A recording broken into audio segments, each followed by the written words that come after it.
This channel does not promote any violent, harmful, or illegal activities. All content provided by this channel is meant for an educational purpose only. দীঘার অনুষ্ঠানের video দেখিয়ে পুলিশকে আক্রমণ শুভেন্দুর। পুলিশের একাংশের বিরুদ্ধে পক্ষপাতিত্বের অভিযোগে কমিশনে নালিশ।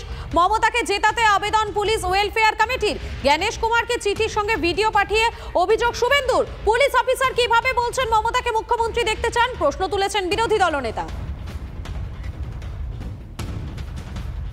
এই দীঘাতে মহিলা পুলিশ কর্মীদের পুলিশ ওয়েলফেয়ার অ্যাসোসিয়েশনের দ্বারা আয়োজিত দ্বিতীয় সম্মেলনে তাদের নিরপেক্ষতার যে চাদরটা বা তাদের যে আইনগতভাবে যেটা তারা করতে পারেন, যেটা তারা করতে পারেন না, সেটা তারা ওখানে সমুদ্রে বিসর্জন দিলেন।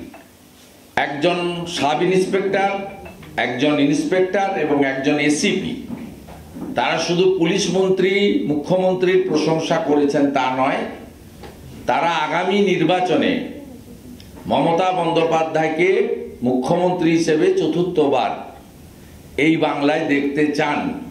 মূলত আমার অভিযোগ হচ্ছে পশ্চিমবঙ্গ পুলিশ ওয়েলফেয়ার অ্যাসোসিয়েশনের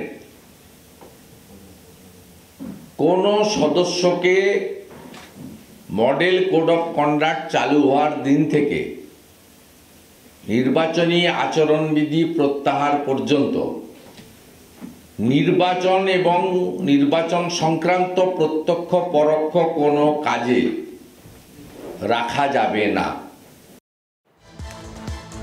আর এবারে আপনাদের শোনাই শুভেন্দু অধিকারী তিনি ঠিক কোন বিষয়ের পরিপ্রেক্ষিতে এই ঘটনাটি অর্থাৎ এই ঘটনার উল্লেখ তিনি করেছেন, একবার শোনাই আপনাদের। সামনে ইলেকশন আসছে, অনেকে অনেক কথা বলবে, বিয়ের নাম নিয়ে অনেক কথা চলছে, আপনারা শুনে রাখুন। আমরা পশ্চিমবঙ্গ পুলিশ 2 মাসের মাইনে পাই।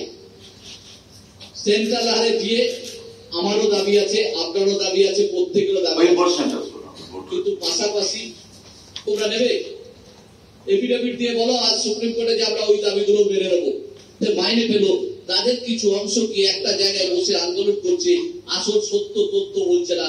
রাজ্য সরকার কি দিচ্ছে, আমরা কি পাচ্ছি, সেই অভিভাবিকা আন্ডারে ছাতার তলায় আমরা আছি। দিন এসছে, আগামী দিন আসছে, আমাদের ঋণ শোধ করার দিন। সকলে একসাথে হন, এক ছাতার তলায় থাকুন। আমাদের মুখ্যমন্ত্রী, আমাদের অভিভাবিকা, আগামী ভারতের কান্ডারি, সেই দপ্তরের কোনো অসুবিধা থাকবে বলে আমি মনে করি না। সুতরাং আগামী দিনে তার আশীর্বাদে সমস্ত কিছু পূর্ণ হবে এবং আগামী দিন যিনি আমাদের আশীর্বাদ করছেন তার ঋণ পূরণ করার দিন। সুতরাং আপনারা তৈরি হন। আমরা দীঘায় এসেছি।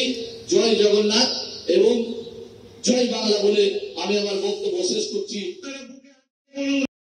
দেখুন, এটা পুলিশ ওয়েলফেয়ার অ্যাসোসিয়েশন, এটা পুলিশদের একটা নিজেদের সংগঠন এবং সেই সংগঠনের পক্ষ থেকে কিছু কথা বলা হয়েছে এবং রাজ্যের পরিস্থিতি নিয়ে, এবং সেখানে তো সত্যি ঘটনা, এই রাজ্যকে ধর্মের আধারে ভাগ করতে চাইছে। প্রত্যেকদিন উস্কানি দিচ্ছে বিজেপি যাতে ল অ্যান্ড অর্ডার সিচুয়েশন খারাপ হয়। পুলিশের দায়িত্ব সেই ল অ্যান্ড অর্ডার সিচুয়েশন ঠিক রাখা।